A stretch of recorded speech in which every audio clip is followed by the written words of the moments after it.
What's up guys, it's Vit from Midwest Mods and I'm here at the shop because I'm going to do a quick little video. I'm just going to be buffing out my 240 headlights because they're yellow and I'm going to show you how that goes, so peace.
Alright, so it's sanded up to a 3000 grit.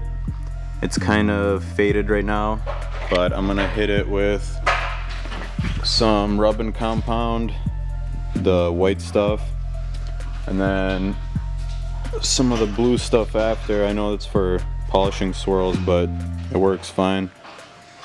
And then I'm gonna be using this snap-on cordless handheld buffing wheel deal. And we're gonna get that all shiny and clear.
Alright guys, so that's it. They're looking really good now. You can see how nice and fresh they look. I mean, you gotta keep in mind they're as old as I am, 96 or whatever, but man, they're looking super nice. And all I did was just sand them up to 3000 and then I buffed them out a little bit. What I'm going to do is rub some wax on it, some clear wax, so it doesn't fade. But yeah, I'm super happy with how that turned out. I might start doing that on all my headlights. But yeah, so let me know what you guys think about that. I think it looks really cool. I don't think anybody's gonna say otherwise. If you have any suggestions for what I can do, maybe some different LEDs, or I don't know, I wanna put like an eyelid right along here, but we'll see about that. But anyways, that's the quick little video of me buffing out these headlights for my 240. Hope you enjoyed. Subscribe if you want to see more 240s. And yeah, peace.